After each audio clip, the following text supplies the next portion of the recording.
What? Do y'all think he can beat Wilder? Andy Ruiz seemed to think so. That's turn two.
Welcome to Boxing Fans Talk TV. I'm your host, TDT. You can refer to me as Miss T. As y'all saw in my thumbnail, I was talking about Andy Ruiz and what he think about his chances are with Wilder. Now, granted, he was asked some questions and he answered them. I ain't mad at him, but I do have some questions. Demetrius Bright in the building was popping king. Okay, but y'all know how I start the show. Water check. I've drank 10 of these today. Today was a good day. I drank 10. So this is my 11th. This will be my 12th. Whew, what a day. So,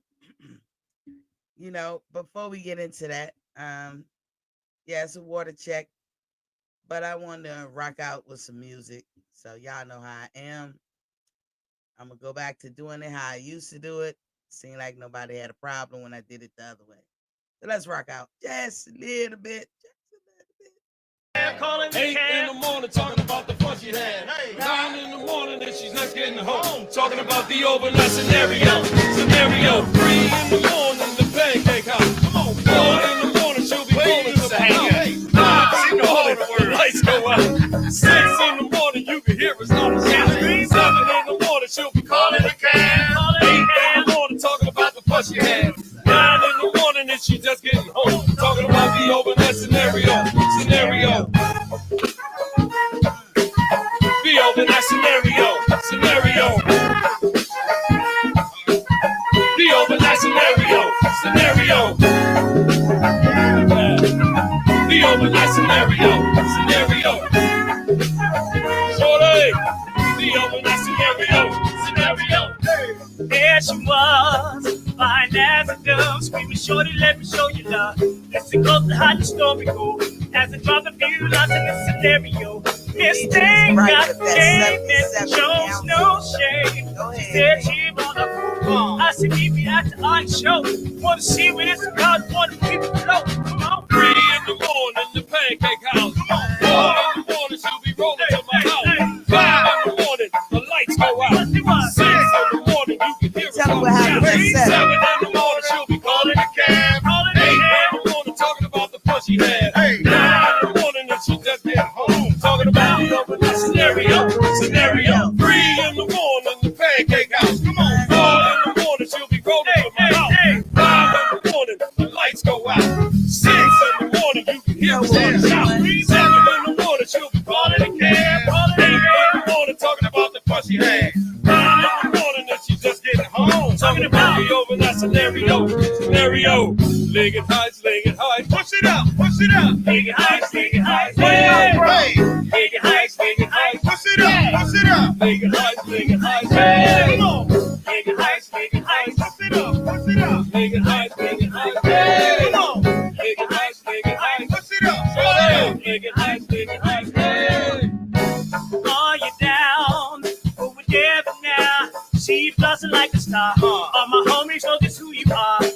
greatest when you get it, but I gotta have you all the way, and I won't share you for no more. Listen close to how the story goes. Turn it out, no doubt in the stereo. Come on. 3 in the morning, the pancake house. In the building was popping king. 5 in the morning, the lights go out. Can you be on it, don't it? Did my share of water, 1 gallon. Calling the cab, calling the cab, calling, talking about the pussy man. 9 in the morning, and she just getting home. Talking about the overnight scenario. Y'all all must know about the overnight scenario. Y'all into it now. Yeah. Everybody had the overnight scenario. Raise your hand. I ain't gonna tell nobody. I ain't gonna tell nobody. Just fight some camera phones around here. The overnight scenario. But I want y'all to give my man Bob a round of applause for the way I do. Once again, we are Rare Essence Nation, gentlemen. RareEssence.com. You can find us anywhere in town or out of town. RareEssence.com. Everybody feeling great now? But I'm sad to say we got to go back to work, y'all. But all right now. 1, 2, 3. Hey! Let me get Thanks for having us. Oh, we love you now. Somebody make some noise up in here one more time. Y'all know I like that go-go. Y'all know I love that go-go. I don't know, it get the blood to flowing, the juices to flowing, everything. I'm going to put the invite in the chat in a few, but I got to cook a little bit, just a little bit. So we did the water check. How are we doing on a dairy check? Let's do the dairy check. No dairy for me, none whatsoever. How about you guys? Look, I'm almost finished with this water. B11. Demetrius, how are you been with your dairy? Y'all know this week we doing water, as we'll do that every day. No matter what you're doing, we always got to get our water in. That's whether we're dieting or doing anything. As responsible adults, we need to drink plenty of water. No dairy. We don't need dairy. We don't need no stinking dairy. I ain't got nothing against the people who are in business selling dairy.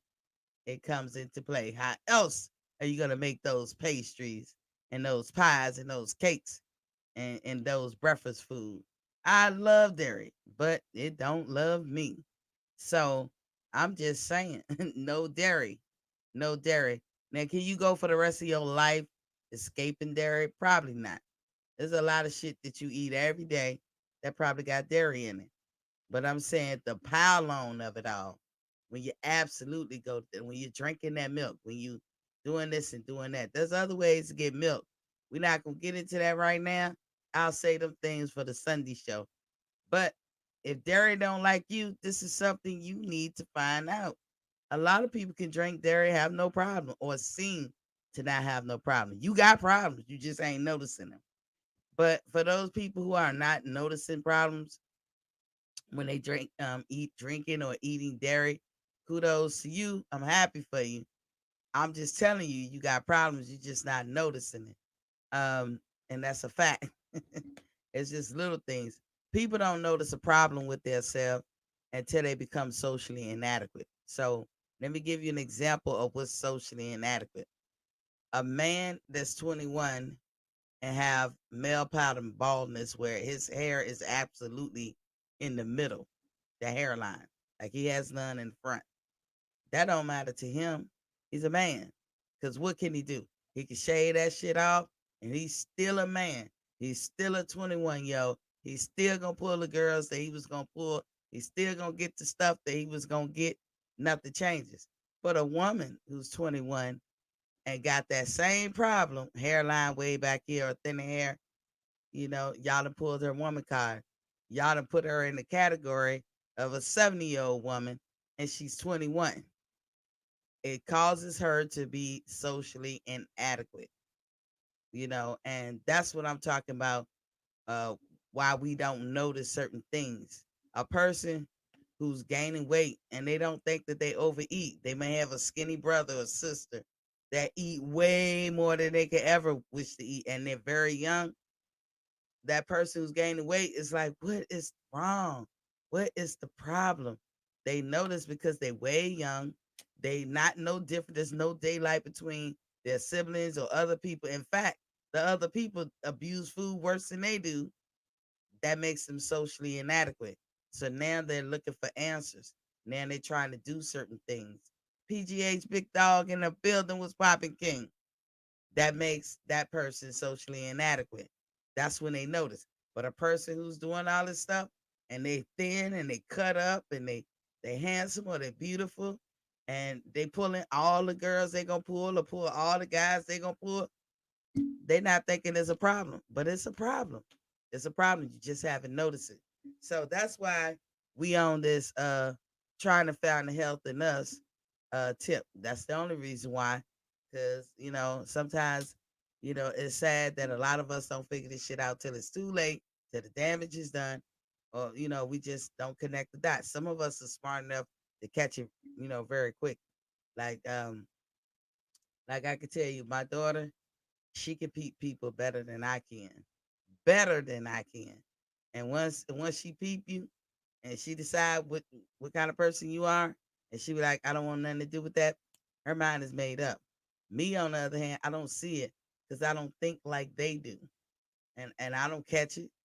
That made me socially inadequate because a lot of shit was going past my eyes or happening to me because I couldn't catch it. Where she caught it. The same thing when it comes to finding our health. Some people can connect these dots. This information is out there. I didn't pull it out my ass. I didn't make it up. I didn't generate it. I just find it took me 20 some years, but I finally was able to connect the dot. So again, water check, water check. This is my 11th bottle. I will finish this. I will do another bottle. I probably do several bottles. I'm not full like I used to, like when I was drinking the water, like I can't drink another drink. But that could change from day to day. Yesterday I sucked. I fell off. I didn't drink enough water. But like I told y'all, tomorrow is another day in my Vivian Lee voice. But let's get into some of these boxing news. All right. So I was reading some of the articles, and again, I'm gonna go ahead and put the link in the chat. But let me cook for a second. Let me clean the house. Let me clean up real good before I have company. Let me clean up. So, um, Andy Ruiz. Now, granted, he was asked the question. He was asked the question. So it's not. I'm not gonna put it out there like he solicited somebody or he ran to the nearest camera or reporter and just started bumping his gums. He was asked. Um, he has recently said that he could expect to be fighting Deontay in the future and he will win. And I said, what? Wrong? In my Scooby Doo voice, wrong? You know, he expect to be fighting Deontay Wilder in the future and he could win. I'm not going to say it's impossible that Andy can't get a fight with Deontay, but I am wondering why now? There was a time when Deontay, when I first started noticing Deontay, he wasn't a household name exactly. Um, Even though I was watching boxing, for some reason he escaped my attention. But once he started appearing on TV, I noticed him. I wasn't following the boxing quite like how I'm doing now. Even if it don't come on TV, I go search for stuff. But back then, I was just a fan. Like I'm still a fan. I'm just more of an involved fan now. So Deontay had 30 something fights. I don't know the exact number. Andy Ruiz at one point in time was with Top Rank, right? And he had I don't know how many fights, but he was on the tail end of his involvement with Top Rank. Why didn't they meet up at that point when they both were contenders? I guess that's how you would describe them. Can't say they was prospect; they were contenders. They were professional fighters, and they could have met up. He could have been one of the 30-something fighters that Deontay knocked the fuck out. Why? Why did he meet then? I don't know. What was he? Was he obligated? Was he busy? Andy Ruiz has not really become, if you want to say he a household name, that hasn't happened until in recent times, when he won the belts off the then champion AJ. The then champion. When AJ had those 3 belts, and AJ was supposed to fight Big Baby Miller, but Miller popped for banned substance, and they had to hurry up and find a replacement, kind of like what they're going through now with Tank. And Andy Ruiz, they picked him. Of course, they picked him because they thought he was going to lose. They thought it was going to be a cakewalk for AJ, because at that point, if y'all remember, Deontay and AJ have been going back and forth about trying to get a fight together. Deontay was available, but of course, AJ would have never picked Deontay. So what did he do? He picked Andy Ruiz. And so he was like, Andy Ruiz? That's the first time I ever heard of him. But apparently he had been a professional fighter for a minute and had some skills, because he's one of them people. And I say this respectfully because I know how I feel for somebody to do an assessment of you and and be totally wrong. But they just put you in a category for whatever reason. Andy Ruiz was always fat. He was just always a fat looking dude, looking sloppy and all that crap. So when you say, who is Andy Ruiz, and then we see him, we like, oh hell, AJ gonna murder his ass, because we attributed the fat to being out of shape. And boxing is not a sport that you want to engage in when you're out of shape. You can get seriously hurt or killed at worst case scenario. So look at AJ's physique. AJ always looked like he had picture perfect health, but even that's an outlier, because you can look like AJ and be totally out of shape. That happens all the time. We know this in health and fitness, right? But we looked at Andy and said, oh, AJ is going to kill him. And Andy pulled up the great upset. He beat Joshua, and he beat him fair and square. He outboxed him. He outshined him, everything. Sloppy fat and all, and he has a big torso, an ability to like just gain weight there. Like shit, if this man is gaining weight, it goes straight to one area, whereas most people gain weight and it just spread out throughout your body. His just seemed like it go to that area. So we all assume AJ was gonna dog walk him real easy and all that. And maybe AJ, maybe they always knew that they would replace Big Baby Miller with Andy Ruiz. So AJ maybe slacked off on his pimping in them last couple of weeks. And so, he get in there, and maybe we could say that he underestimated Andy, and Andy won. And overnight became a millionaire. And then when the rematch came, it was the opposite. Andy got worse. He was out of shape. He wasn't conditioned. And from what I be hearing, he was eating pizza right before the fight. Are you crazy? Right before a fight, I wouldn't want to eat shit. Not a thing. All eating was stopped like 6 or 7 hours before the fight, as to ensure that you don't get no bubble guts, or you don't be feeling a certain kind of way. You want to empty your bladder. You want to empty your bowels. You want to make sure all that, because them stomach punches are coming, right? But Andy came back in out of shape, and AJ did what he had to do. And it was a struggle even then for AJ. So Andy, in my opinion, is a better boxer than AJ. But again, I go back to this. Before Wilder beat Bermain Stefan the first time and won his belt, where was Andy? Was he pressed to fight Wilder? Because y'all gotta think about it. Even though Wilder might not have been a household name, people in boxing know people in boxing. You might as well say in Andy's realm, Deontay is a household name. They all know each other. because they all know who they got to compete with. They got to know the lay of the land, right?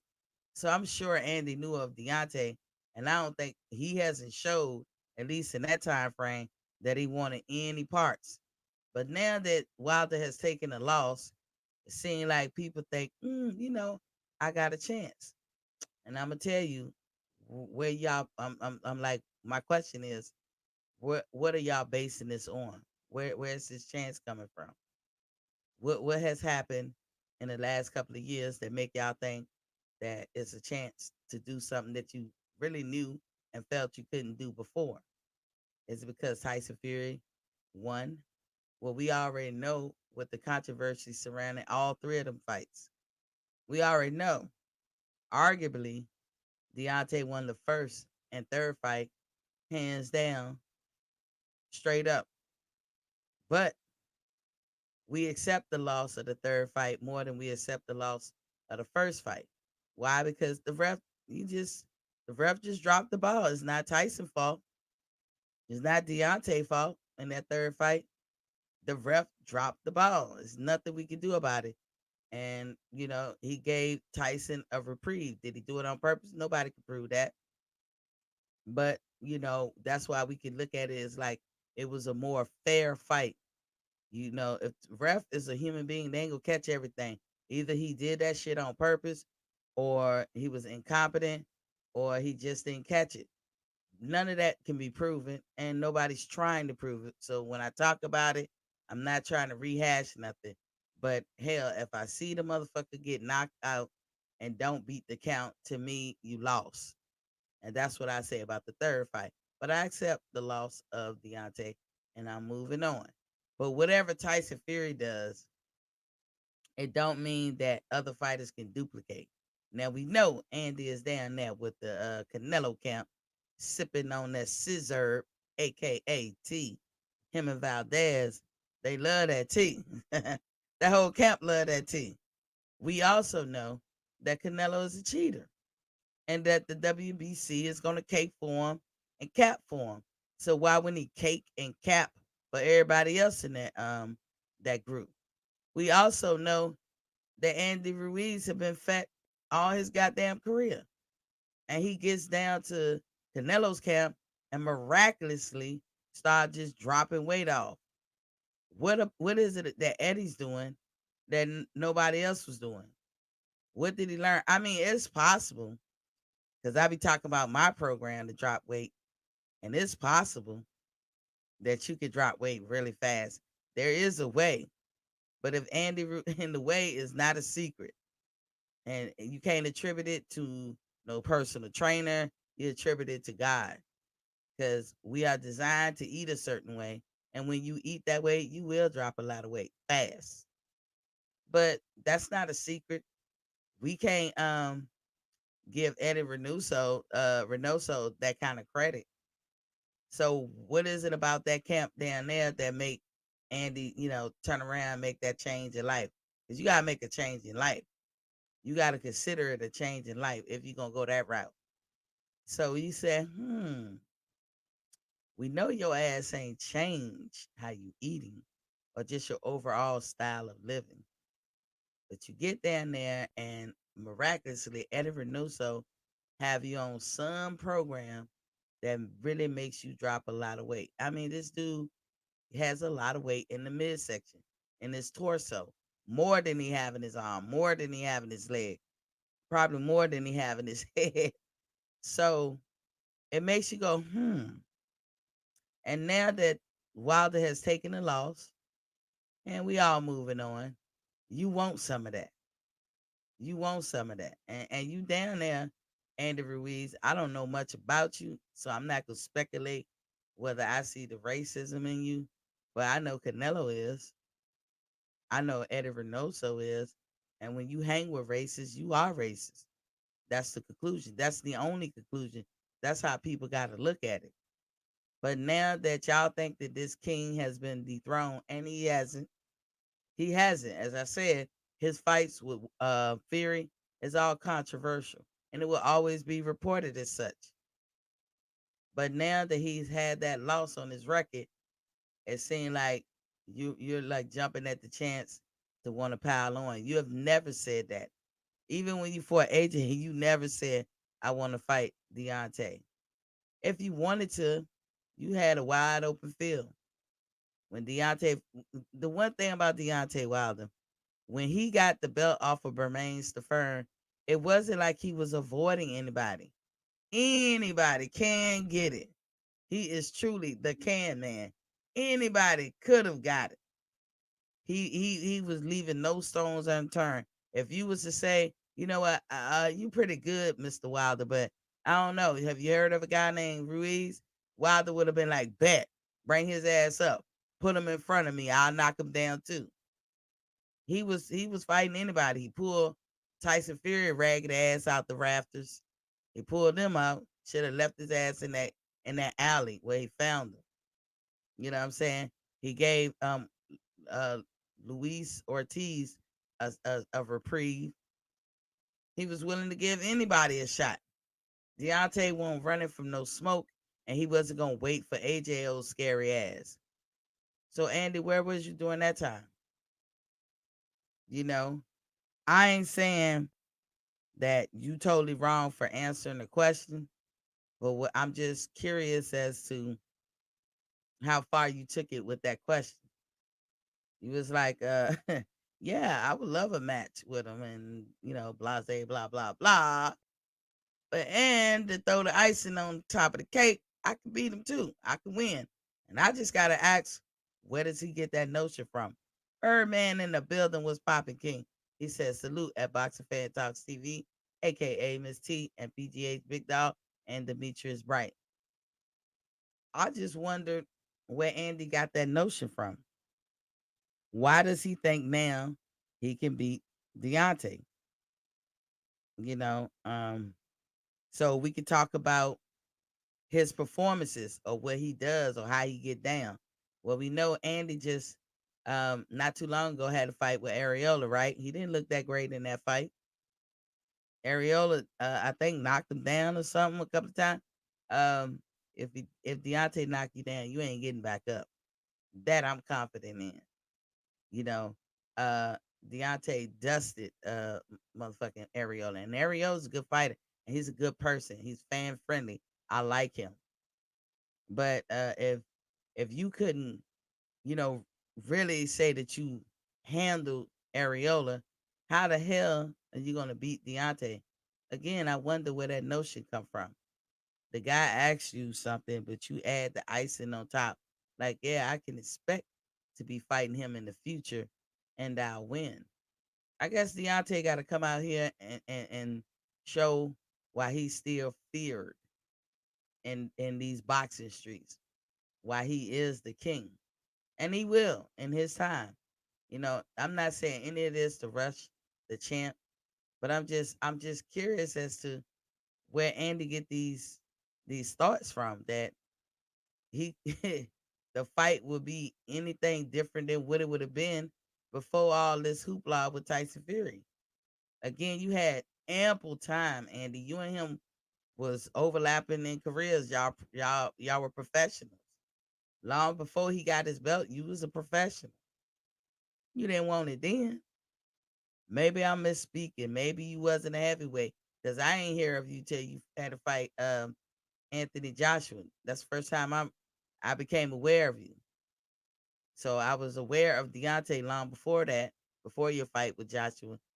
But and it's no, you know what? It's not like I'm saying that you can't talk about Deontay, because one, y'all are both heavyweights and both of y'all are professionals. So you are staying in your lane. So I'm not mad. I want nobody to think that I'm mad. I just be wondering where people get their notions from. What tells you that you can beat Deontay? What has happened in a couple of years that lets you know that you can beat Deontay? The only thing that has changed is that you drop hella weight. Just tell us the tea so we can all get on that. So we want to don't be stingy, Andy. Let us know. We won't in. We won't in. Eddie Renuso, write down your routines and post them for $5 on the internet so people you'll be a rich man. If you got all that weight off of him, shit, I swear to God, I'd be up in the garage like uh uh whatever it was that helped Andy get to where he is. I mean, overall, it's gonna be good for him, health wise. But if you was drinking that tea, Andy, if that's what you were doing, y'all keep that secret to yourself because I don't want no parts of that. But if it was on the up and up, we won't end. Y'all can be billionaires right now. You can use Andy as a testimony, as the poster boy. Like, look what I can do. Just show a picture of Andy before and after, and I bet you them shits will fly off the shelf. Y'all be a billionaire company overnight. Overnight scenario. So I'm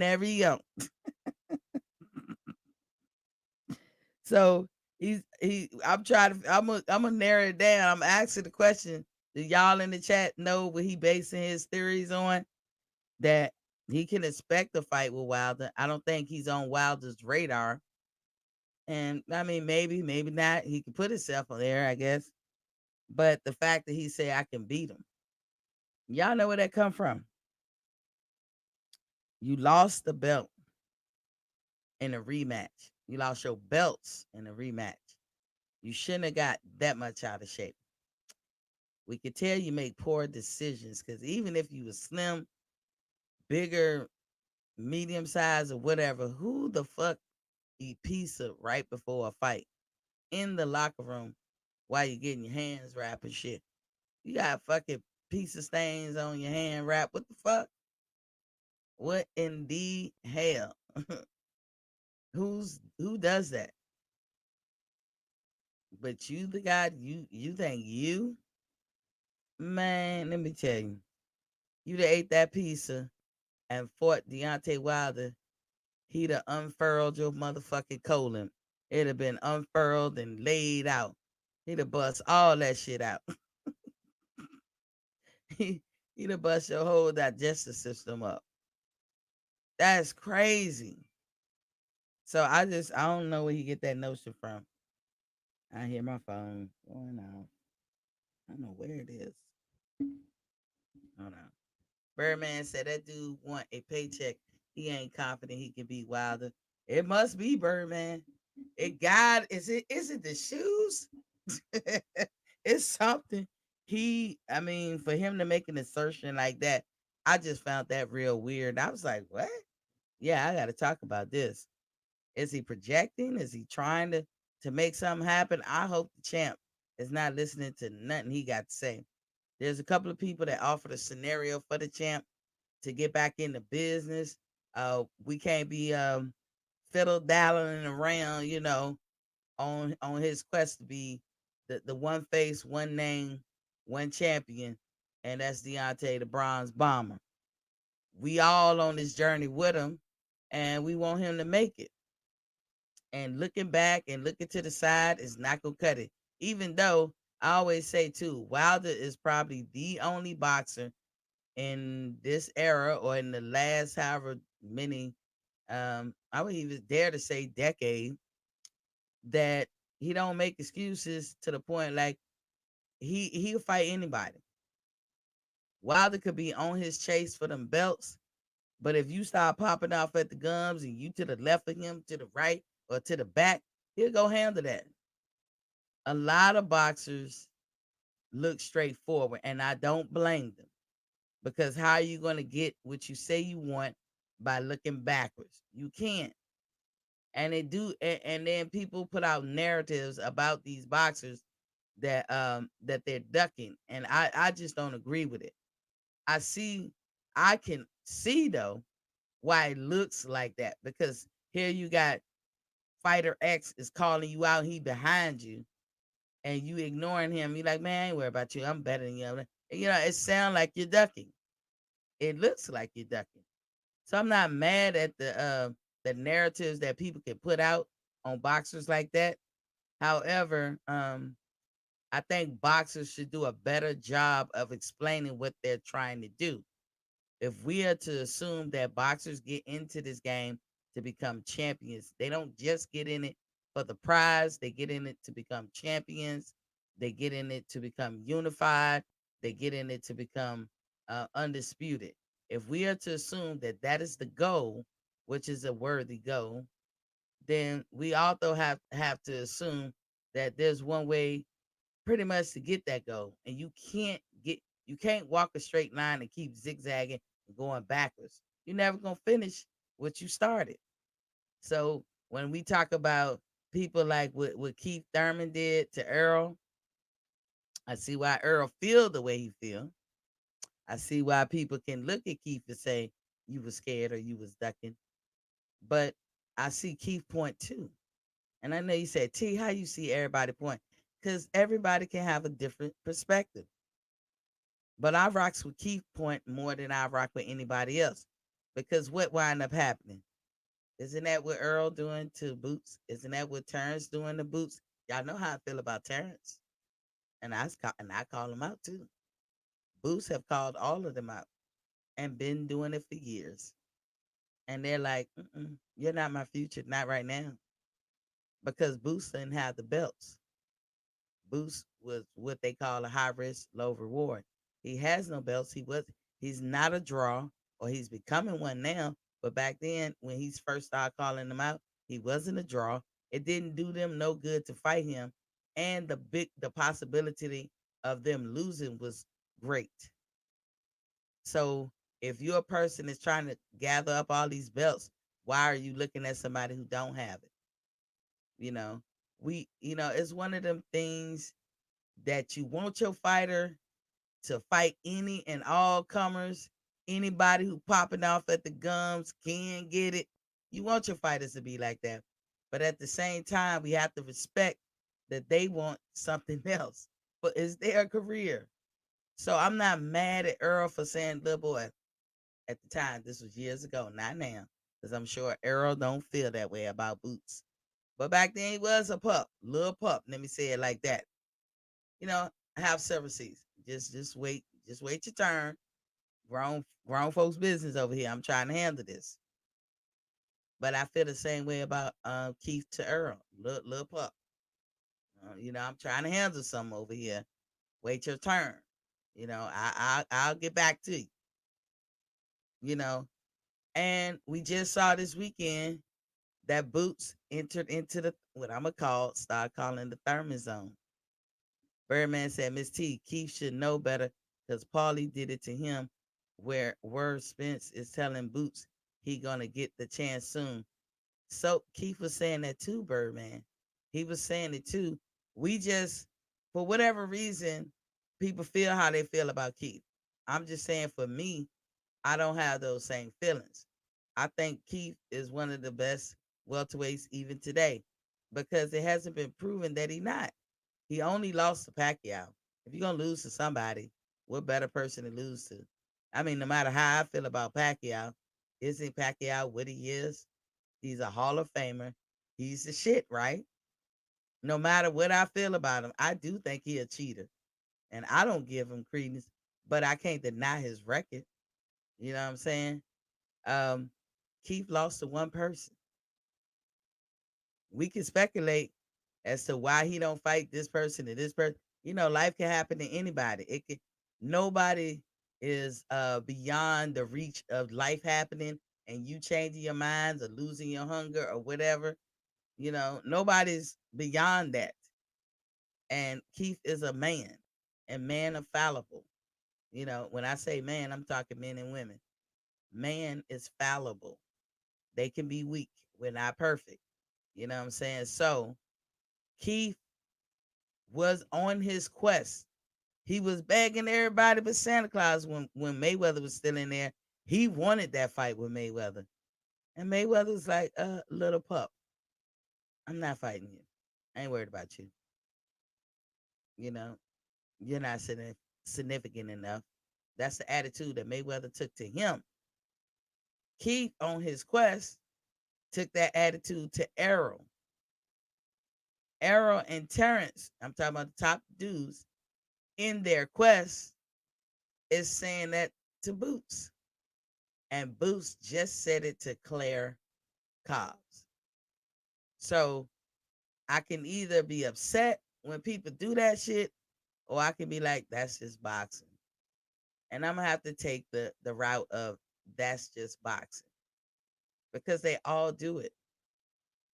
Now we could throw some extra stank on it and say Keith was messed up to do this and he's saying this. You know, I can't attest or cake for everything Keith says or do, but that is where the anger started from Errol to Keith. And then the rest of the fans who joined in because of the perspective mostly what Errol had for Keith. I'm not blaming Errol. I'm just saying it's to me it started there because we was all big Keith fans at one point. Seemed like some of y'all might say no, I was never a Keith Thurman fan, but it seemed like he was the man of the hour until he came across like he was ducking and making excuses. But what I'm saying is, if I'm gonna be mad at Keith, I have to be mad at Terrence and Errol, and I'm not. And I now have to be mad at Boots, and I'm not, because this seemed to be the way. But there's one person who don't fall into the Keith Thurman zone, and that is Deontay the Bronze Bomber Wilder. He has never been like that. You bump your gums, he be like, line them up, and he knocks them down. Everybody. There's only one person he lost to. He is not dethroned because Tyson Fury figured out a way to make maneuvers fair and unfair around Deontay Wilder. That does not diminish his status and or his kingdom. But Andy Ruiz, like you said, Birdman, I'll agree with that. He wants a big paycheck.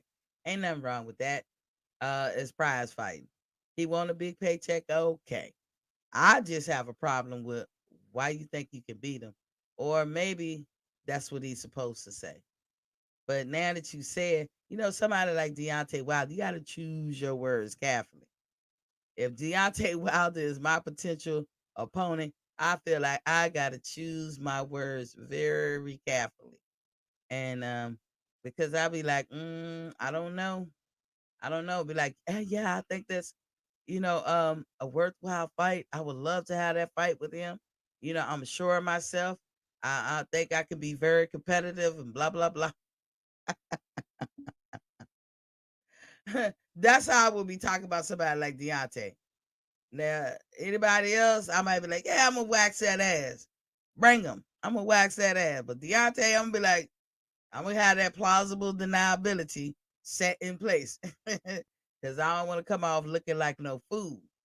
Because then you'll get people saying that, and then one by one, they'll look like a fool. There's nothing that has happened in the last couple of years that should make any of those heavyweights that was avoiding Deontay thus far think that they can beat him now. Y'all are not Tyson Fury, and I still don't think Tyson Fury can beat Deontay. But the record says he won, but y'all are not Tyson Fury. Come on. Tyson Fury was scared of Deontay. And then if y'all feel that y'all could beat Deontay, then y'all feel that y'all could beat Tyson Fury. And I don't never hear none of y'all saying that shit. Ain't nobody running up real quick trying to get at him. Except Dillian White, taco meat eating ass. And fuck Dillian White. Fuck taco meat. But him and Tyson Fury deserve each other. Birdman said facts. I was a big one-time fan. I'm not mad at them. I just wish they all would do better. Me too. That's all we can wish. We can wish, and we can keep hoping, and we can put pressure. Because pressure do bust pipes, right? We can put that pressure on them, But it ain't over for Keith. Hey, Keith, if you ever watch my show by accident, inadvertently, or on purpose, holler at your girl. My email is at the bottom. That interview I will love to get. And you will have ample time to say it with your chest, say what you feel with no hardly any interruption or whatever. I'm still a fan. And I'm gonna tell you, like if I rate or rank the welterweight division right now, it is Errol Spence, Terrence Crawford, Keith Thurman. I'm gonna have to give it to Sean Porter. Um, I'm gonna have to give it to Danny, and then I'm gonna give it to Ugas, and then I'm gonna give it to Boots. And I base my stuff on a combination of things. And I just made that list just now, but the top three is always the same. You know what I'm saying? I base it on what hardware you have, what have you done, how many fights you've had. Um, Clearly, Errol Spence run the welterweight division. I gotta say it. I gotta say it. He got the hardware. He's done more. He's earned it clearly. Now, anybody who is the head of any division or whatever, they have to be able to sustain it. Now, if him and Terrence were to fight, I got Terrence all day. I got Bud all day. But right now, as of today, and as of yesterday, and the day before that, Errol Spence is King Dingling in the 147 division. You know, Terrence, of course, is my second. You know, you got two fighters who are undefeated. I have to give them props for that. You know, it's not the be all, the end all. You know, you can very well be the top of the list and have a defeat, but I can't overlook undefeated fighters. You understand what I'm saying? Keith Thurman has one loss. So Sean Porter, regardless of his status right now, can never be over Keith Thurman. Keith Thurman has one loss. You know, Garcia, Danny has more than one. Sean has more than one. But they are at the top. And then you have Ugas, who is the bona fide champion. Now, do I put Butav in there? He just won a fight. No, I do not put him in there. But now, if he wins this whole box off, I might have to say, Now, what do I think about Boots? I think Boots can handle a lot of them. I think when you get up to Earl and Boots, that could be 50-50. I think when he fight Terrence, that could be 50-50, but I will lead towards Terrence. If somebody say you biased, T, maybe I'll take that.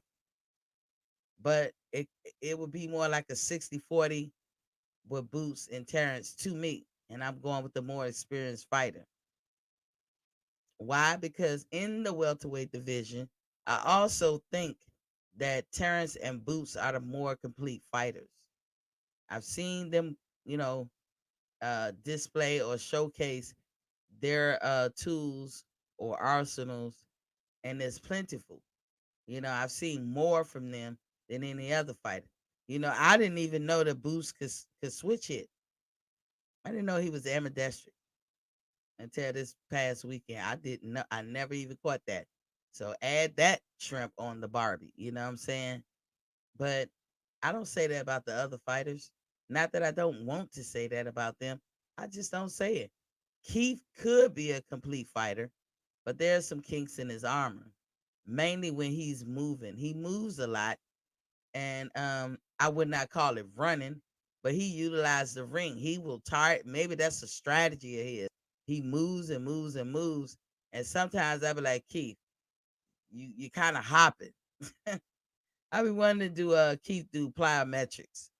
It's not like a Laura 1-2, 1-2, 1-2, bump out, 1-2, boom, boom. Laura does that. He takes a step. Laura will circle you to death. He used the ring. He would come in. He would fight back. Laura is kind of a complete fighter. I just don't like him. You know what I'm saying? I don't like him because when the going gets rough, he will cheat. But he's a complete fighter, right? Keith could be. Keith doesn't move it, move his legs and position himself like a Laura or like a Floyd. Keith seems like he's hopping. He does that. He does the same thing they doing, but he's hopping. Kind of like, he got some hops or something. You can tell he does a lot of plyometrics. You can tell that. But he's almost a complete fighter. Keith can be wide with his punches at times. Somebody like a Earl Spence or Terrence Crawford would nullify that shit. They'll make him rethink that motherfucking shit. But there's, like I said, one fighter that can be trucking along, minding his business, and somebody jump out the woodwork and start bumping their gums, and he be like, "Oh, you want it with lean?" You want it with lean. You want it with lean? I got you, boo boo. And that's Deontay Wilder. There is no other boxer right now in the boxing field, in these boxing streets, that will do that I can think of. If I'm missing somebody, y'all let me know, because I don't mean to miss nobody. But that's what I see when I think about Deontay Wilder. That is one of those qualities that endears me to him, because he don't have to. He can be like everybody else. But Deontay, he one of them people, like when he present whatever he's presenting, he makes sure that there's no questions after he does his presentation. If y'all get my drift, you know. Sometimes when you're presenting something, or you're giving some to somebody, or you're doing something for somebody, what you don't want is to say at the end, any questions, and a motherfucking million hands go up. Deontay Wilder, he doesn't allow for that. He's like, there is no question after I do whatever it is I do. So again, all them years before they were the name that they are, before they had championship belts, where was Andy Ruiz? He could have been one of the 30-something people that Deontay knocked out before he got his first championship belt. He heard of Deontay. I'm sure he has. And just because Deontay lost, that don't mean shit. But you know what? It's y'all career. And I would say proceed with caution. I would say don't avoid Deontay. But if you're gonna put something out there in the atmosphere, make it make sense. That was just something that I didn't think that made sense for him to say, "Oh, I can beat him." Based on what? Based on what? And you notice I don't talk about Andy's previous opponents. I talk about what he has been able to do. I did, like, if I'm gonna talk about your previous opponent, I'm gonna talk about your recent. But I'm not going down your box record and say this or say that. I'm not gonna talk about your opponents in regards to saying they was tomato cans or they was whatever. If they were put in front of you, that's who you had to face. But based on what your performance, Andy, and based on what we've seen you do in the ring, you have to now tell us, how do you come to the notion that you can beat the Bronze Bomber? I need to know.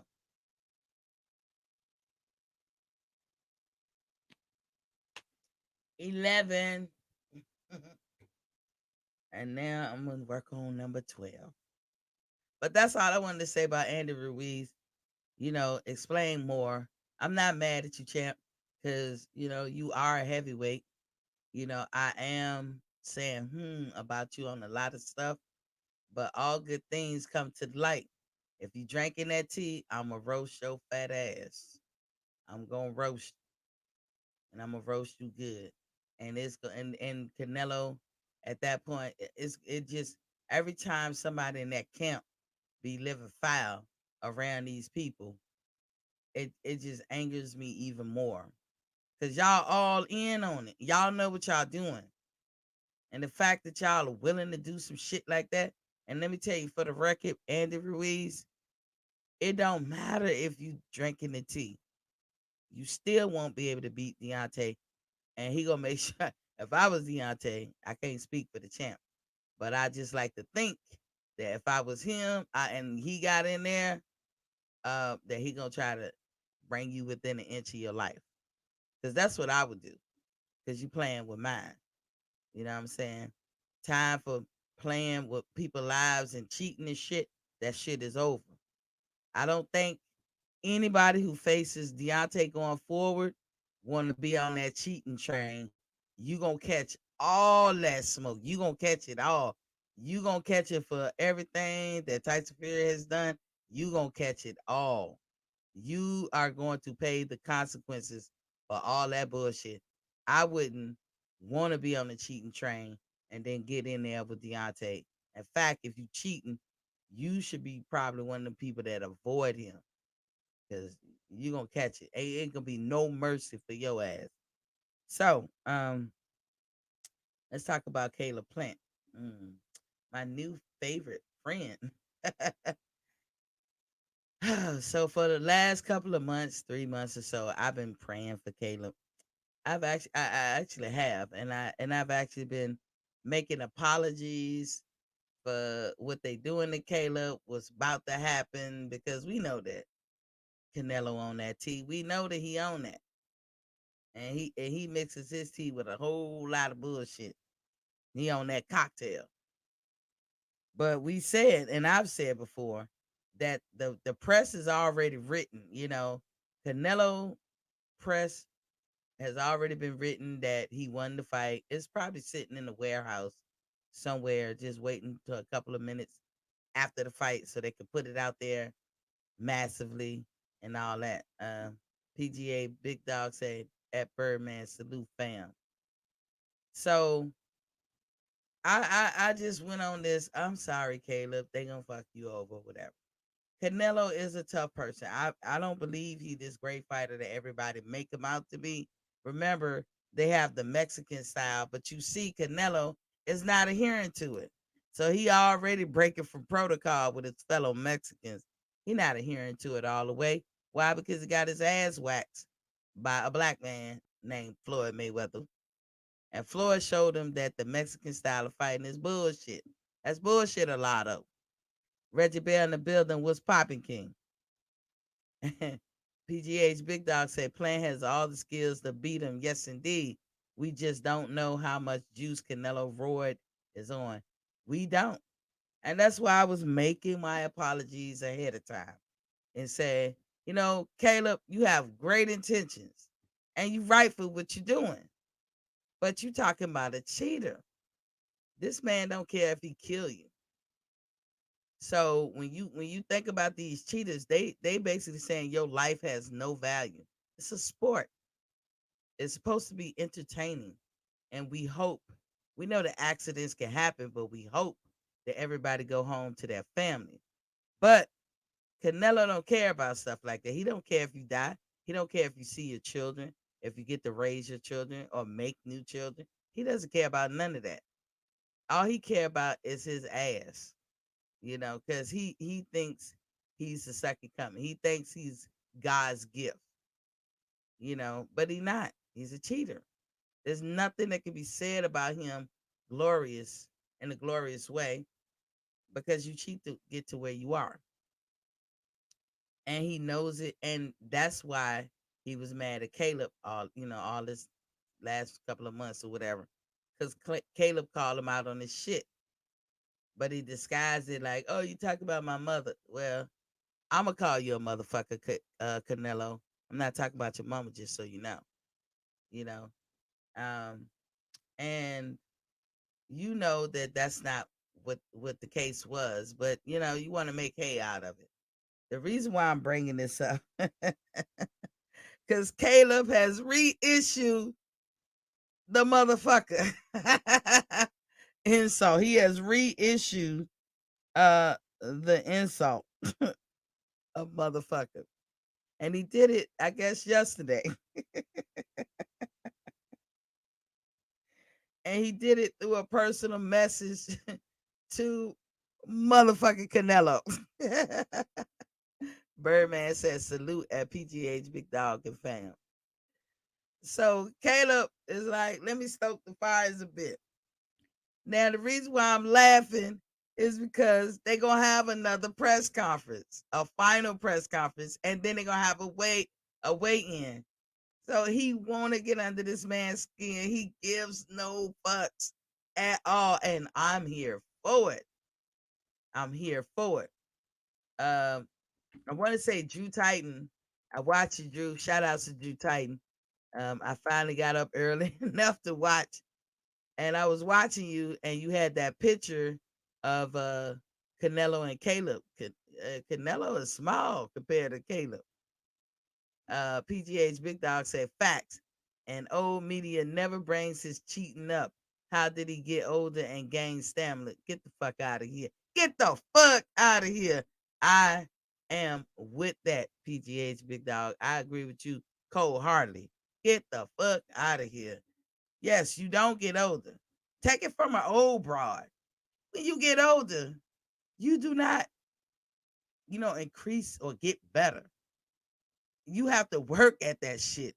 And trust me, you will do enough work to be average. You ain't like when you young, you trying to be on elite status. When you get older, you know you can't be elite, but you can at least be average.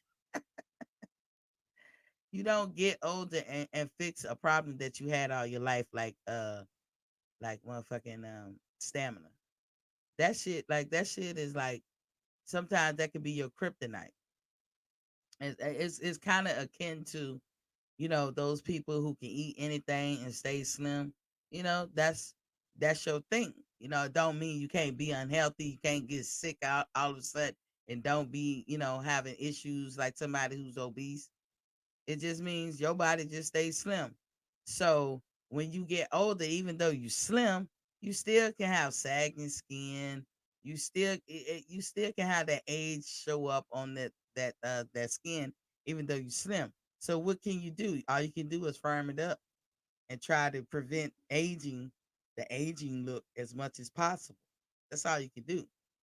If you're a person who can look at a cake like yours truly and put on 2 pounds, I just looked at the motherfucker. I was reckless eyeballing, I guess. But if I could do that, and that's how I feel about it, I be reckless eyeball. Like, don't stare too long. I don't want to stare too long. But if I look at some food and I feel like I can gain weight as I get older, that's still gonna be my problem. All I can do is do what I can to maintain. And I can't be in the business of, oh, let me get back down to my 22-year-old self. Hell nah, that bitch gone. I don't know where she at. I don't think I'll ever find her. Okay, we can put out some bulletins on trying to find her, but she gone. She ain't coming back, and I accept that. So Canelo, as you get older, we supposed to believe you didn't flip the script. You didn't got rid of your Achilles heel. You didn't somehow learn how to throw away the kryptonite, because that's your kryptonite. We supposed to believe that. Back when Floyd was fighting, during his time, I was like, I used to sit there and watch boxing, and I'd be like, it ain't many fighters that I can look at right now and say they can go 15 rounds. I don't say that about Deontay Wilder, and y'all know I think he the king. But I may feel that Terrence Crawford might could, but I don't know. I won't say that he could, because I do agree he hasn't been touched much. And I say that's a testament to him rather than who he fighting.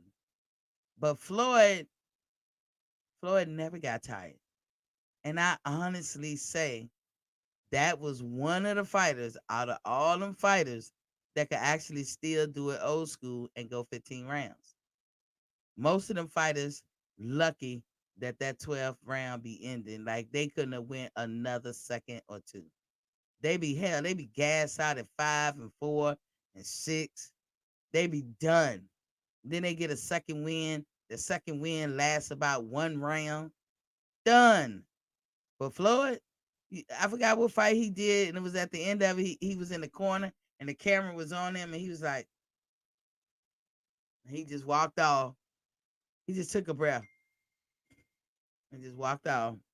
No problem. Let me answer this shit.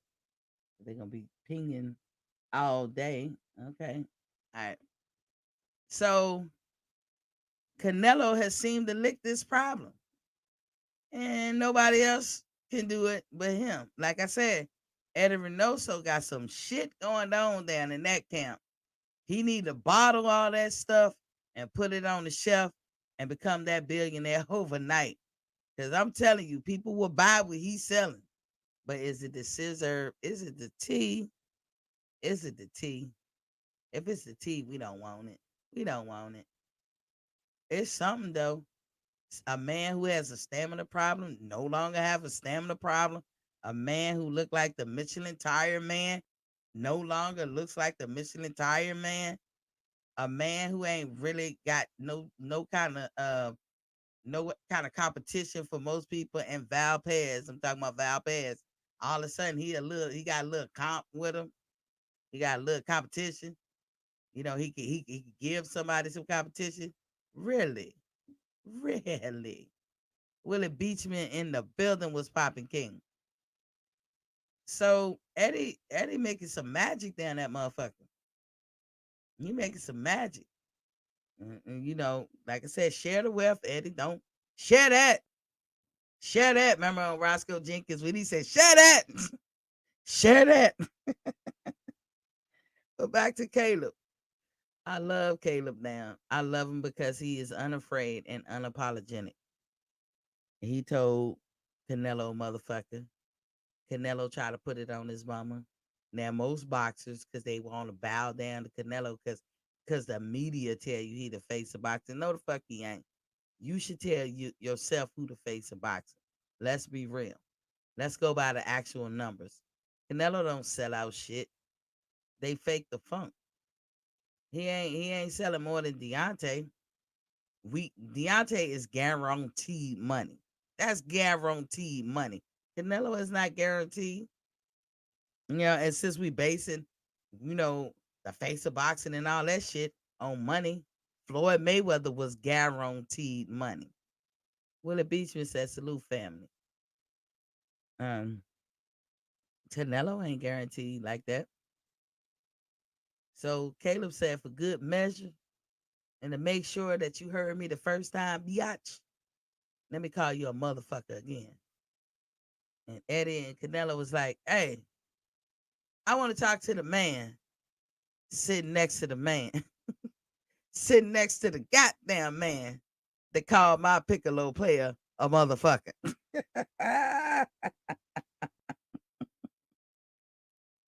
And Caleb know what he doing. Because they got that final press conference. Is that shit tomorrow or is it Thursday? I don't know, but I'm going to be on the lookout. Because he has reissued the insult. It's back on the table. And, they got the final press conference. And then they got the Friday weigh-in. I just hope Caleb has his comebacks ready. Because Canelo going to be like, you talking about my mother. That's right, son. Thanks for taking up for your mother. His mama gonna join in too. We all know that that's some bullshit, a lot of. We all know that. So when they have that final press conference, y'all be on the lookout. Now, the one nugget that I got out this article was that Caleb Plant said he'd been training with Andre Ward, and I know people was going back and forth and said, no, he went over there and gave him some pointers or just said a couple of things. He said, Caleb saying, I've been training with Andre Ward. That's a benefit. Now I know Andre been stepping in it here lately, as of late in the last year or two, coming off kind of like a coon here and there. But we can't take nothing from Andre Ward. He is a tremendous fighter, and we know that. We know that dude got the skills to pay the bills. And if he want to impart some of his wisdom to Caleb, that's a big help. I also saw in a clip that James Toney was showing him a few things. The thing that James Toney showed him, I was like, oh, if you able to do that, that's nice. Cause I don't think Canelo got an answer for some of this shit. But you got a lot of probably pure boxers that want Canelo to get beat up. And that one guy that comes on the boxing section a couple of times, I think his name's Southpaw, he was letting it be known that a lot of real Mexican fighters, because there are some out there, not all Mexican fighters are like Eddie Reynoso and Canelo and them. They don't even like Canelo from what they talking about, because they know he on that T. They know he ain't the real deal. You know what I'm saying? So I don't know. But we apologize, Caleb, if you fall short. We know that Caleb is probably not going to complain. He going to take his losses like a grown man. But he ain't scared, and that's what I love. And he ain't kissing the ring of Canelo like the Charlos do, and that's what I love. I'm not going to get into why the Charlos do what they do, whatever, but he ain't kissing the ring. That's an example that I wanted to give. So shout out to Caleb Plant. I'm rooting for you. PGH Big Dog says Saw Paul is wild. He be going in. He sure do. But he be saying what all of us think. I'm not scared of no damn Mexicans. Like, when y'all living foul, y'all living foul. I call black people out. I call white people out. Your race will not deter me from calling you out, especially if you live in foul. It's about fairness with me. That's all I care about. Fairness over color, fairness over culture, fairness over race, religion, whatever. Fairness. That's my priority. That's how I prioritize what I'm about, or what I need, or what I like. It's about fairness. Always. So, you know, Canelo, you're not fair. And the fact that you have a disregard for human life, because that's what you do have when you cheat. I don't like it. I can't stand it. You're willing to potentially kill somebody. And look, I'm gonna tell you, the first time I thought this dude was a cheater, when he fought James Kirkland, and he hurt James like he did, and he had that look like, oh shit, I ain't mean to kill him. I'm telling y'all, I instantly thought it. Then I was like, this dude cheating or something. He got a shocked look, because if you train it and it's all about the work you put in, and you knock somebody out, you wouldn't be celebrating, but you be like, hey, we all knew what we was doing when we got in here. Y'all know I ain't intended to hurt him. I'm not walking around like I'm guilty, or looking around like I got a guilty conscience. He actually had that. Go back and look at the end of that fight and look at his response when he hurt James like he did. Go back and check that out. You said, don't say Charlos.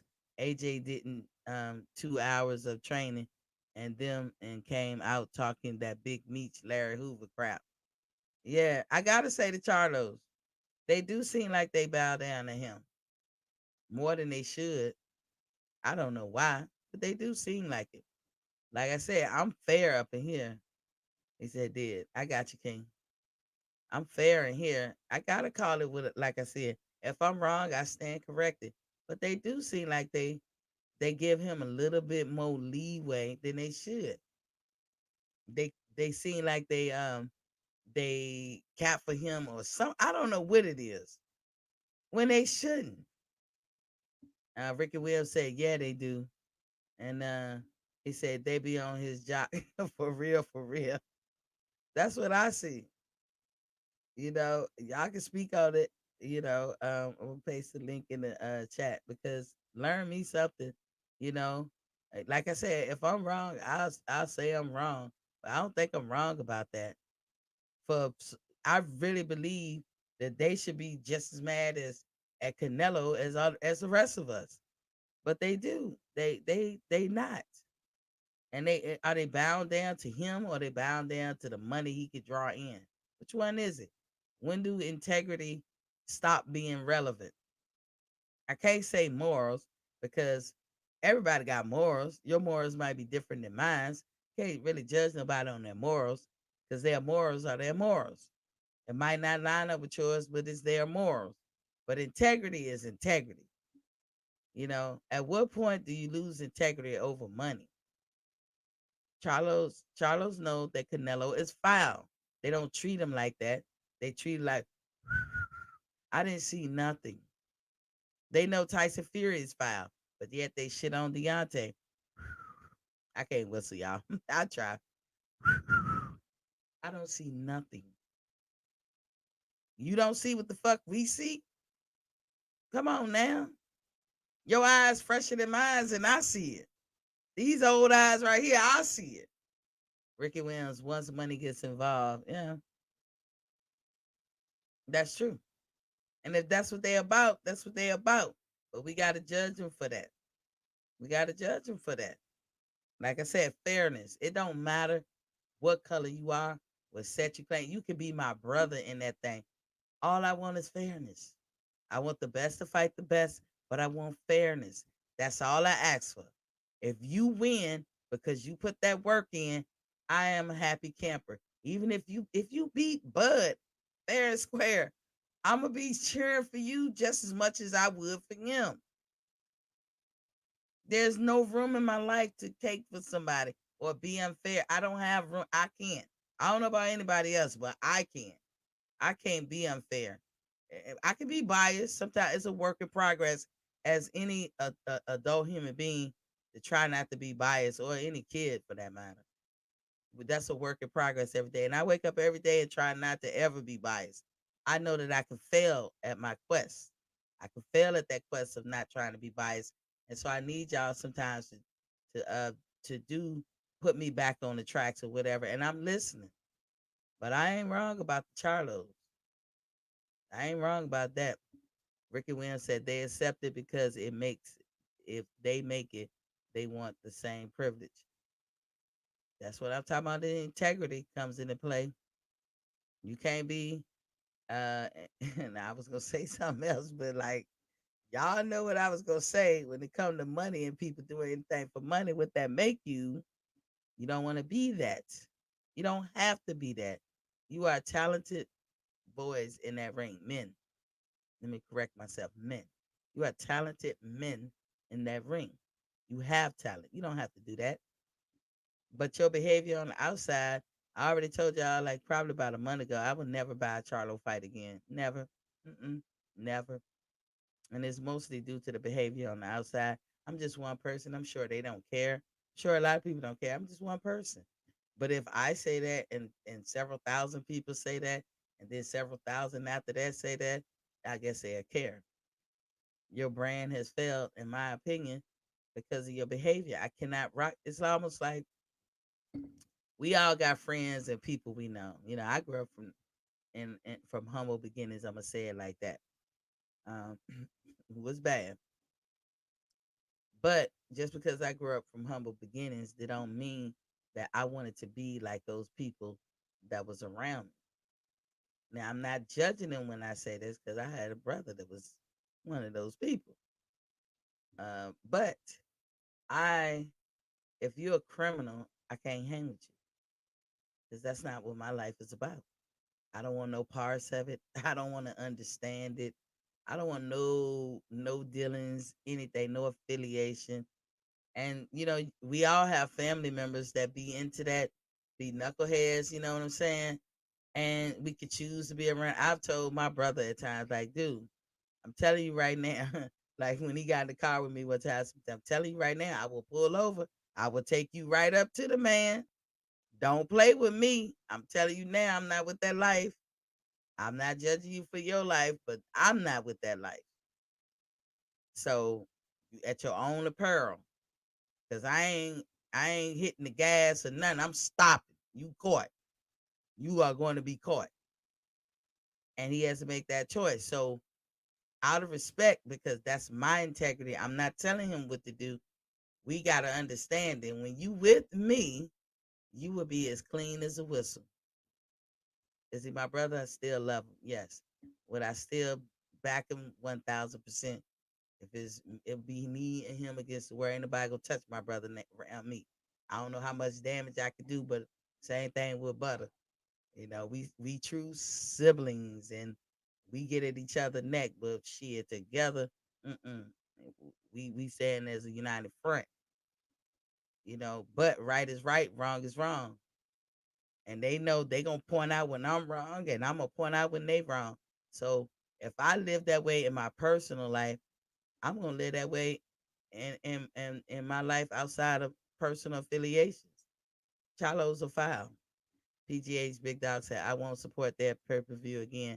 I was one of the 80,000 people that bought their first and only pay per view. Never again. I feel you. Do I wish them well? I don't wish them anything. I don't wish them no harm neither. I don't care what happens. They can win championships. If they win and it's on free TV, and when I say free TV, y'all, I'm talking about, like, for me, if a fight come on Showtime or Fox or ESPN, I'm not paying for it because I already have those packages. So that's what I mean by free. Not like somebody pointed out, and that's why I correct myself. Free cable is not free, but it's free for me to see any fights that come on, like the Zone. It's free for me to see it because I already have a subscription to it. You know what I mean? So If they come on something that I already have a subscription to, fine, I'll watch it. It's boxing. If they win and they get cheated, I would not be happy. If they, they win in the fight and then the ref, do some tomfoolery or the judges pull some tomfoolery, I'm gonna speak on it, and I'm not gonna be happy. But I don't care what happens. You will not make a dime off me ever again. That's the price you pay for doing what you do. But I don't wish them well and I don't wish them bad. I don't really think of them at all. I'm not going to follow their career. I follow the belts. That's all I can do. Once they don't have belts, they will be a distant memory. So, as far as I'm concerned, over here on this channel.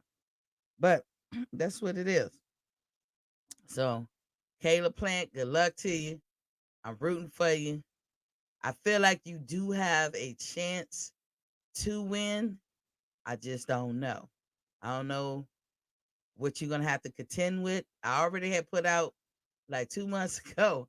I said, when you look around at the 3 judges, they better be white. And I mean your kind of white, not his white.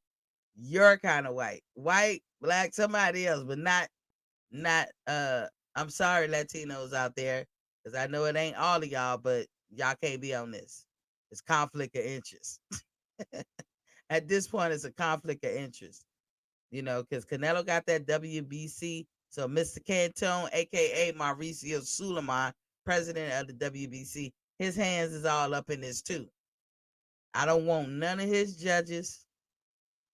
I don't want none of his refs.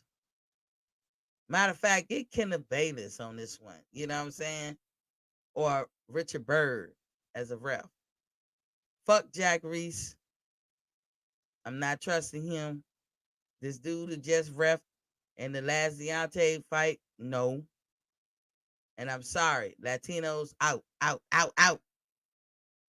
Ain't that how they talk about when they say about black people in any aspect of life? They be like, oh, it's too many black people.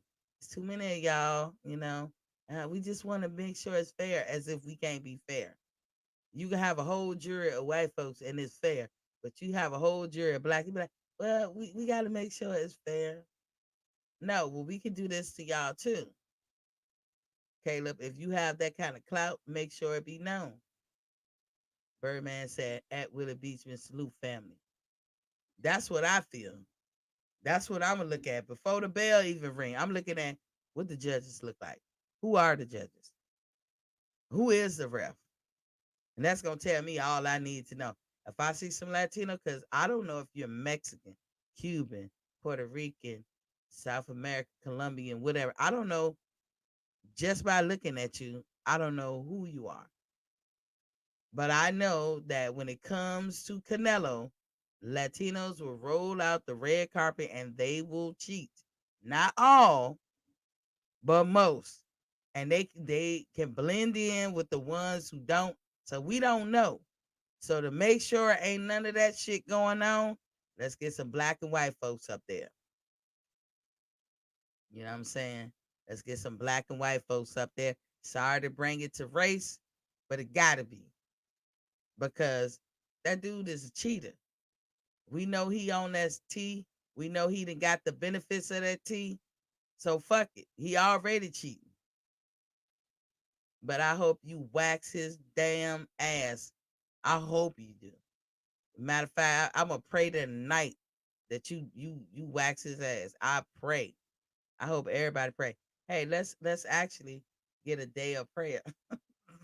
Let's pick a day where everybody in the country and around the world sit down and pray that Caleb Plant wax his ass. Let's pick a time and a place. I'll think about it, but what's the perfect time to do that? But a concentration of prayers from all over the world, y'all think that'll do it? Stranger things have happened. All praying that Canelo lose, because it's his turn to lose. If he been out there disregarding people's life, getting in the ring, come on now. Y'all don't forget to go check out that James Kirkland fight. Look it up. Look at the end of the ring.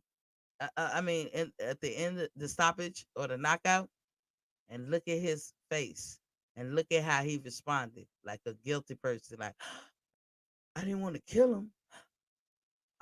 Like he was just scared as hell. Now, quiet as kept. Ever since that fight, I have looked at the end of his fights to see if that was the same concern, and it's not. For real. Look. When I was in the military and I did my 20 years, I was an analyst. I analyzed people. I analyzed weapons. I analyzed a lot of shit.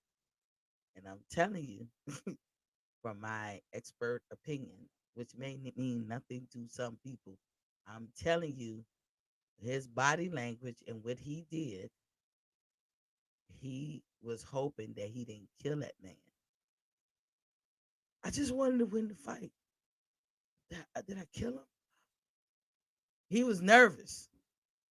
And to me, I feel like that was when he was cheating.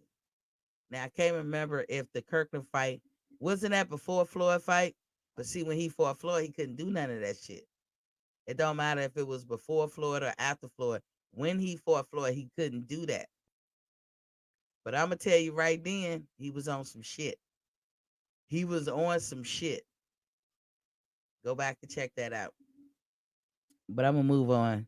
So we had on Barbershop Conversation, the great Fred, with the wonderful interviews be coming through like a mug.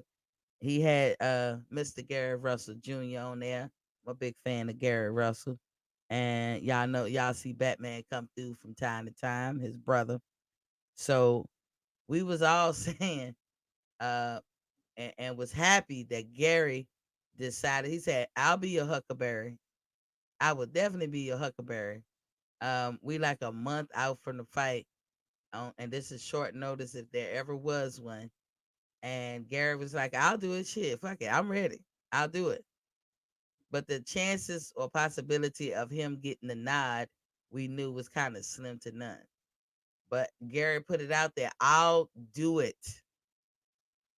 But they was bouncing around some names. And how you do that is you let a couple of names slip out there in the atmosphere and catch check the temperature of the fans to see if they paying attention, what they think or whatever. And JoJo name got floated out there and everybody was like, hell no. Now I know I be making some threats. Sometimes they be idle threats. Yeah, I don't mean to be idle with my threats. But you just judge how I'm firm with whatever I'm saying. Cause like when I say I'm not gonna do something, like I'm real, like like that, I'm not gonna do it. And I was like, if you get JoJo, you see them eyebrows dip. See, I don't have control of that. I was like, them shits dip. And I say, if you get JoJo and you put him up against Tank, I'm definitely not buying that shit. And I meant that. I wasn't gonna buy it. But now, if you got Mr. Gary Russell, hell, I might be on the front row. That's worth a couple thousand to be up there on the front row. But I felt like he wasn't gonna pick Gary because I like Tank. Don't get me wrong. Don't have no dislike of Tank.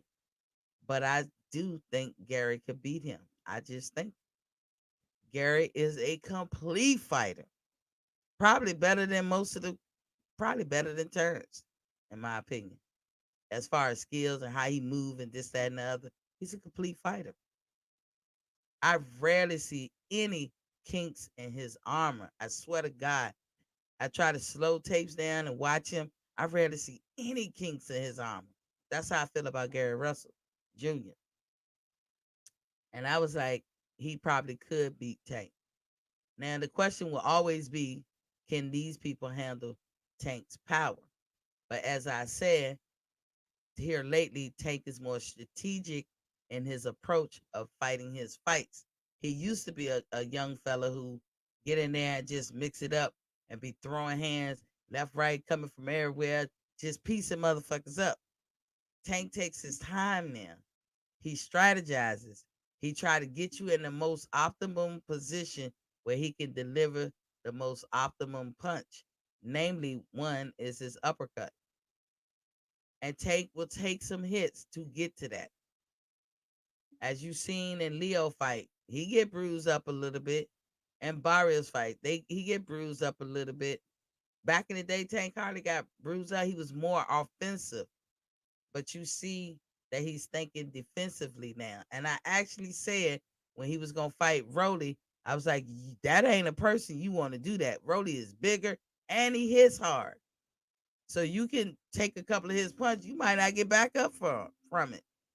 So you got to throw bunches and bunches of punches to keep Rolly off you. Because what you don't want to do is take a couple of just to give one. Because you don't know how that's going to, play out. But Mr. PGH Big Dog said Gary Russell has skills, but Tank has way too much power for him. I don't know. Look, Gary got this short punch.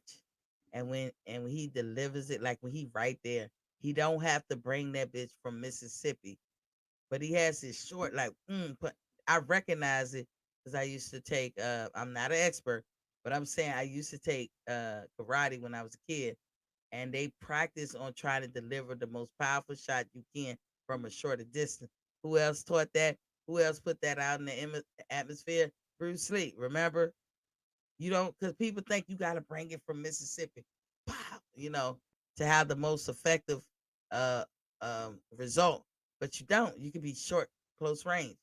Gary about the only person I see that can do that in boxing. If it's somebody else, let me know. But I see that in him. And just as hard as Tank hit, I think Gary can hit. But Tank, like I said, he's getting there, but he has some kinks in his armor, as he should at his age, at his time, and his level of experience. Gary don't have many kinks.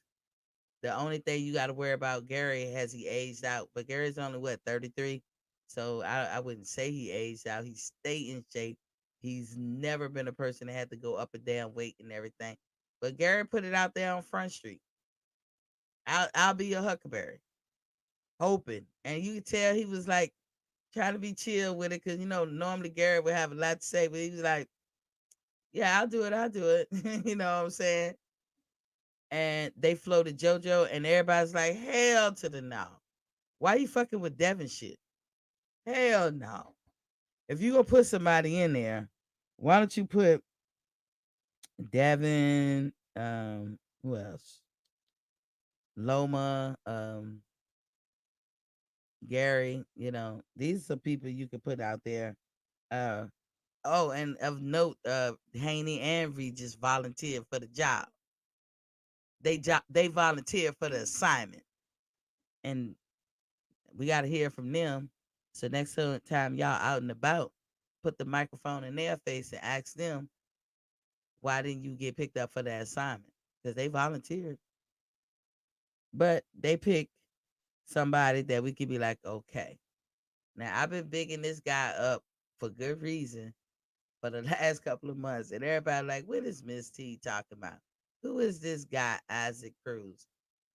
But his full name is Isaac Cruz Gonzalez. And I was dropping the Gonzalez part off. Dude is a beast. And I kept saying back in August, way back then, why don't Devin fight Isaac Cruz Gonzalez? That's a good fight. You got a puncher, a dude who's relentless, who stay in your chest, fighting a pure boxer. That is the ultimate display of the sweet science that Devin can show us why being a pure boxer is better. Yes, Devin is almost a complete fighter as well. I can say that about him. But everybody's like, Miss T, who the fuck is Isaac Cruz? Well, Isaac Cruz, I guess, I won't the only one noticing him, because I will tell y'all, if Camboso drops out this fight, and I done forgot what day they supposed to be fighting anyway, but if he drops out this fight, then Isaac Cruz becomes Teofimo's mandatory. And that means he would have jumped past everybody to get a shot at 3 titles. So apparently I wasn't the only one looking at him. But I kept asking and kept asking. Now I'm not saying Devin avoided it or anything. I was on Fred's show saying it. I was on other people's shows saying it. I was saying it here a little bit, not as much, because I think I started my show in August, so I did the bulk of talking about Isaac Cruz. I think on Fred's show, and I know a lot of people watch his show, but the Haney's never talked about him as a potential opponent ever. My feelings was not to challenge the Haney's in like in a negative way, but I was saying nobody is fighting Devin. Everybody is avoiding him, but there are good fights for him to fight. We don't want to see Haney fight tomato cans. We really don't want to see that. It's a disservice to him to even get in the ring with a tomato can. You know what I'm saying? We want to see him in some interesting fights because we know Haney is the goods. We want to see him into fights that the person can give him some competition. So I was, looking at the 135 division, bypassing the TOs of the world, the Lomachicos of the world, who won't fight him. Who won't fight him? They're avoiding him blatantly. Damn show Ryan Garcia, bitch ass, and whoever else that say they act like they want to fight him, but they don't. Scary asses. Who else in the 135 division that don't mind stepping up and who's hungry? And that's why Isaac Cruz came to mind. I meant all due respect when I suggested him for Devin Haney. But nobody was aware of him. They may have saw him, but he wasn't impressive to them. See, when I saw him, I'm gonna tell you who came to mind.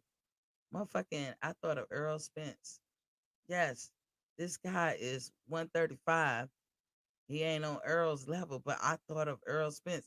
The dude is relentless like Earl. He a motherfucking dog like Earl. I mean, he had me excited. I was like, whoa. He don't give a damn what you do. He coming for your ass like Earl. I said, oh, won't Haney fight him? It would be an interesting fight. You won't say he a tomato can, and Haney will probably win. Like I gave Haney like 70 to 30% Haney favor. Because Haney is a more pure boxer. And I always side with the pure boxer. They'll say Haney don't got power. But he got some. Because ain't nobody running through him. Same thing when they said Floyd don't got power. But Floyd had some. Because ain't nobody running through him. But from my vantage point or my perspective, Isaac Cruz has power. And I don't think Haney has either. Haney can take a damn good shot or nobody has hit him hard at all. But his opponents, I don't really look at them as power shooters. Like they have all this tremendous power. But Isaac Cruz, I know got power. Now, if you read about them, this matchup of Tank and Isaac, they're gonna say Tank has the most power. And for the record, who am I going for in this fight? Even though I big up Isaac Cruz and I love, I like the guy. I like the guy. I had no problems with him. I'm going with the home team. I'm always for mine. I'm going with Tank Davis all day, every day. But if Tank lost, I wouldn't be upset because I do not dislike Isaac Cruz. And I know that dude work hard. But like any fighter that I may like or don't like, if I find out they live in foul, I don't like you no more. I don't care who you are. You know what I'm saying? Within reason. But that's going to be a good fight to me. So, yes, I will buy that fight.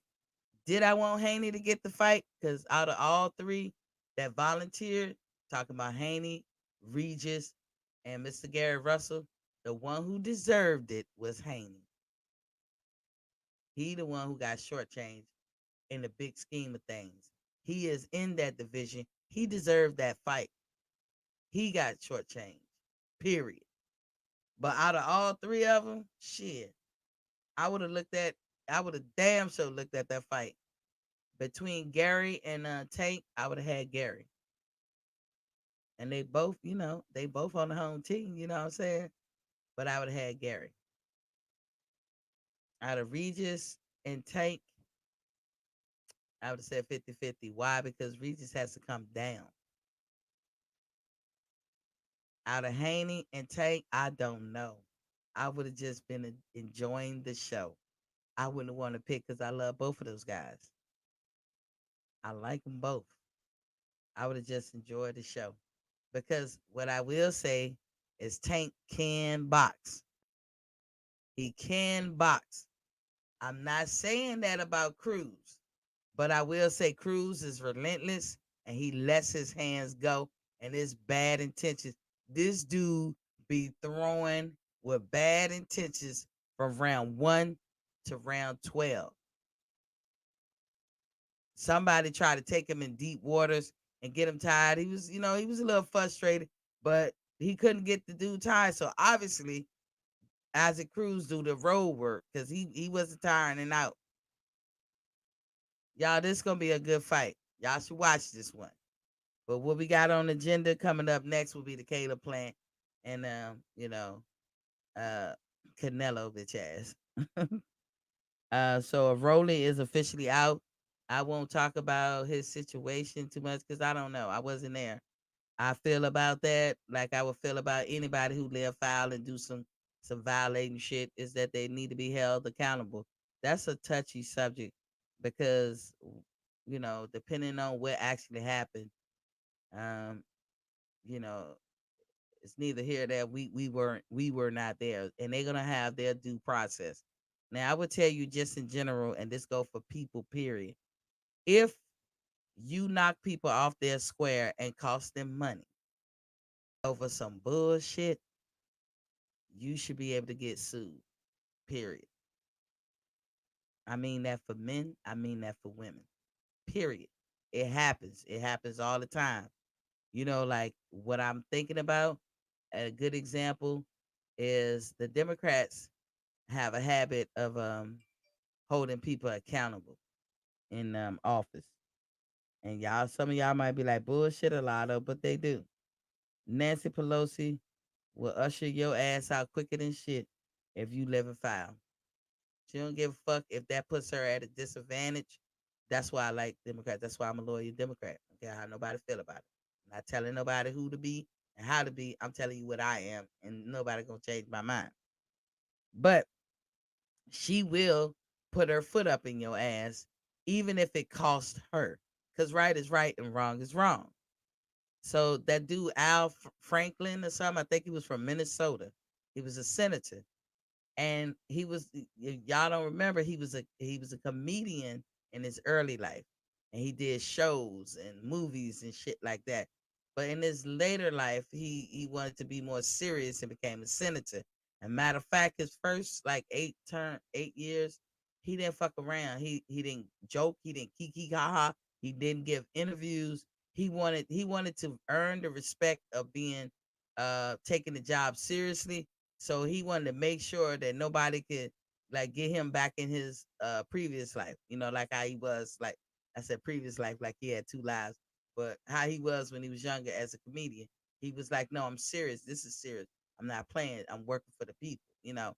So back when he was being the young comedian, there's a picture of him, like his hands is above the girl's tatas, and that day, uh, men act differently towards women. So nowadays, people want to judge men based on how we see things today against yesteryear, and that's not fair. I'm a woman and I'm saying it. You can't take contemporary times and put that moniker on what happened back in the day. There are things that you could judge from back in the day to contemporary times and everything in between. That's still the same, should have the same consequences. Things like murder. Murder 50 years ago is still murder today, same consequences. But men being freelance and doing some of the things they did back in the 70s and all that. You cannot hold the judgment of them on how we judge shit today. That is not fair. That is not fair. Men were able to do a lot of things back then. You know, it was culture. It was culturally accepted. I'm not saying it was welcome. It was never welcome. That's why we have evolved and changed. But it was culturally accepted. So him playing around like he's squeezing this sleeping girl's titties. Come on now. I don't see how that was a bad thing. That girl was an op. The Republican Party hired him, and we know that now. But Nancy Pelosi, not that she have control over senators, but her with whoever, I don't know if it was the dude who was the head senator. He was out of Arizona. I forgot his name. But anyway, whoever that was on the Democrat side, they had a consensus. You got to go, bruh. You are hurting the brand. You have to go. And this man who did more work for his people, meaning his constituents, had to get out of Congress. He was an honorable man. He took his job seriously. He had to go. But these motherfuckers is out here, you know, lying to the people, getting fucking young women, pedophile, that type shit, lying to people, embezzling money, and doing all this crap. They get to stay on the Republican side, but he had to go. So when I tell y'all, I just use that as an example. Sorry to dip into politics. Y'all know I told y'all my past. But I just say that to say with the Rowley situation, I'm choosing not to go in depth about it. I hope what I pray for him is fairness. That's all. I pray that for any man in this predicament and any woman in this predicament. I pray that fairness reigns supreme. If you're guilty, I hope you get all the consequences that come with it. If you're not, I pray that they see that. And if it turns out that it's some bullshit, a little innuendo, some bullshit, then I pray he sued the fuck out of her or hers, whoever they are. Because y'all knocked him off his square. Y'all costing this man money. I hope it's true. You know what I'm saying? But I wasn't there. I have nothing to do with it. And if you violate Rowley, this will be a learning lesson to you. And you got to get all the consequences to come with it. You know? But if it's something simple, oh, he kept asking me out on the date and I kept telling him no, or he touched my booty or whatever. Come on, bro. Come on. And that's just my stand on it. So I'm gonna get off it, but that's why you won't hear me talk about it. But he has officially came out and said he's off of the ticket and he's going to be proven innocent in the coming days or months or whatever. Good luck to you. Hope it work out for you. The fight is still on. As I said, they replaced Rowley with Isaac Cruz. Sorry for getting a little political or serious right there, but we got to stop this mess. We got to stop this mess judging people based on today's time, which we call contemporary times, on yesteryear when it was culturally, accepted or things were set up differently. We have to stop that. You're ruining people's lives. That's all I'm gonna say about it. Like I said, I've been bigging up Cruz. Uh, we all about to see what I've been seeing all these years, and or not years, but I mean he been out some years because I went back and watched some of his old fights too. But y'all about to see now. One thing that can happen when Cruz meet up with Tank in the ring, he will be under the big lights, and I don't know if he ever had to do that.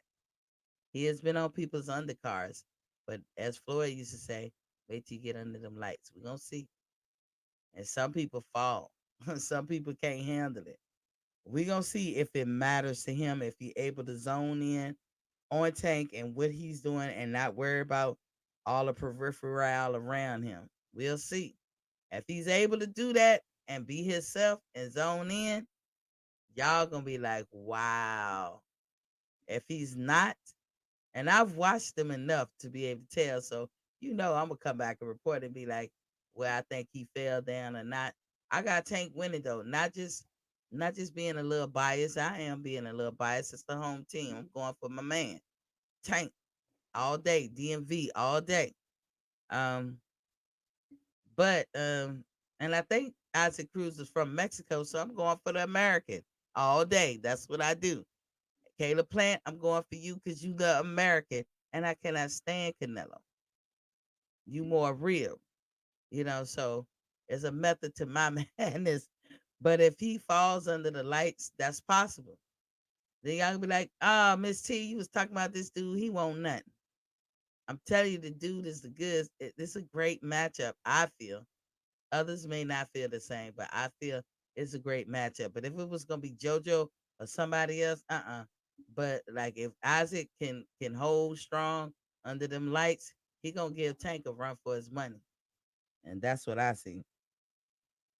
Like I said, if they came back with JoJo or some other nonsense, I would damn sure boycott the fight. And then let's Tank knock him out right there in the beginning.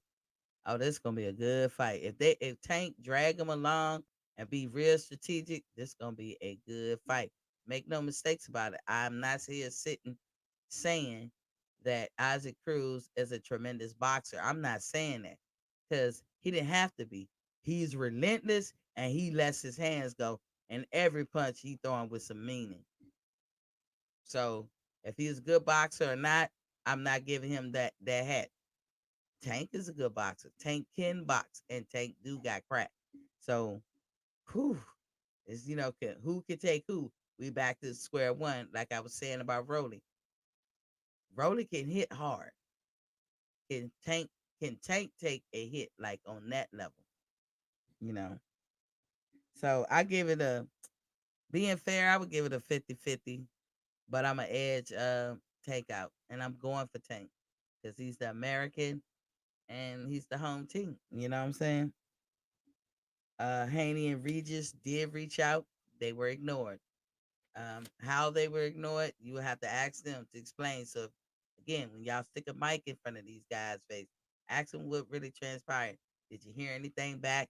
Did anybody say thank you, but no thank you? We already have somebody. By the time you reach out, we know that Gary reached out. As we see, they wasn't listening to Gary. So the inquiring minds want to know what happened on the reach out.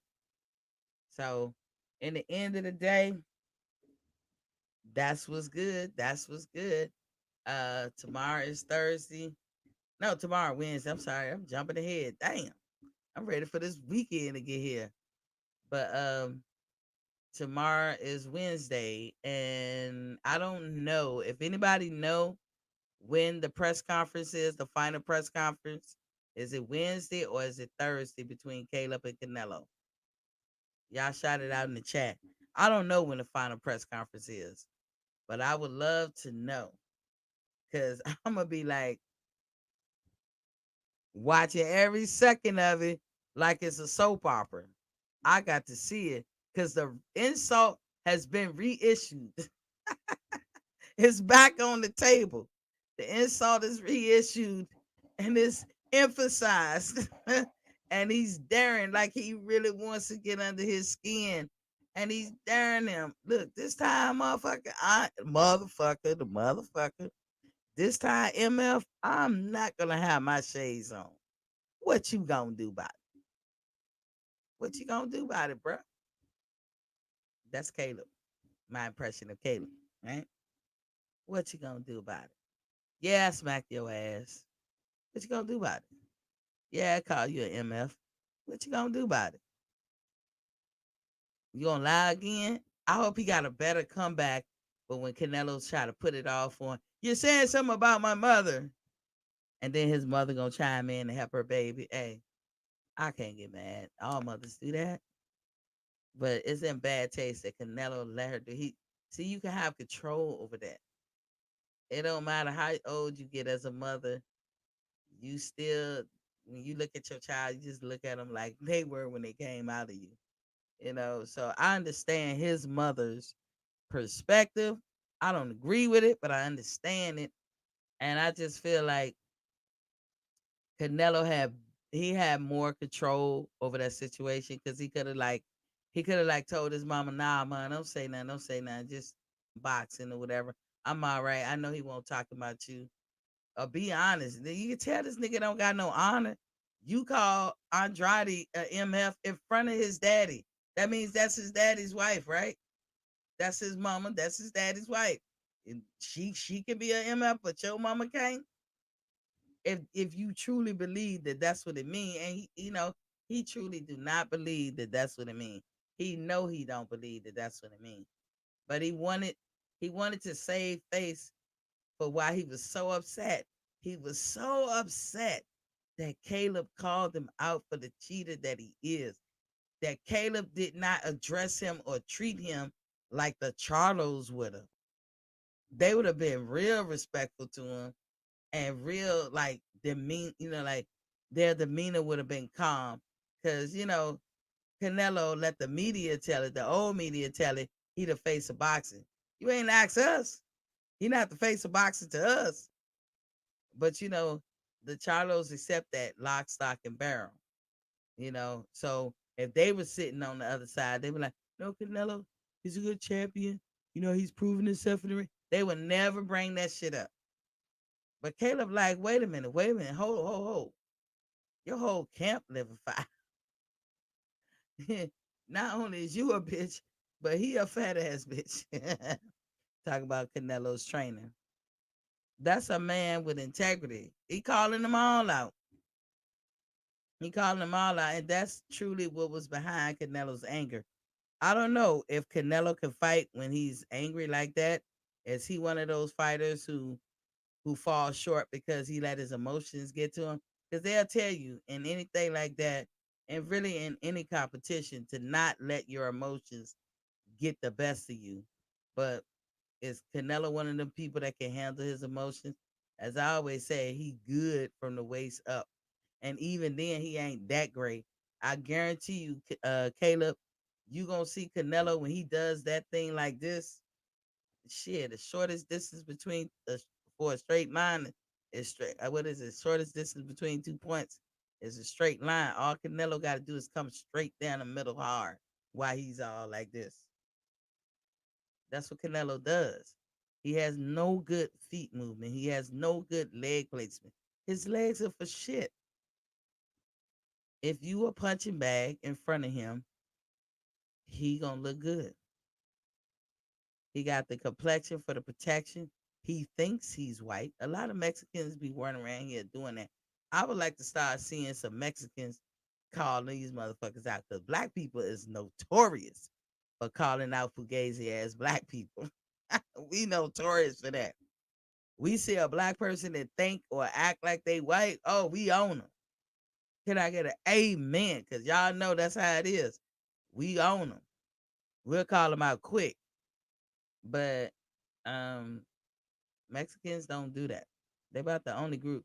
I'm trying to think. I'm sure Indians, I'm talking about from the country India. I'm sure Arabs from those many different Arab regions. I think white people call their people out. What about Native Americans?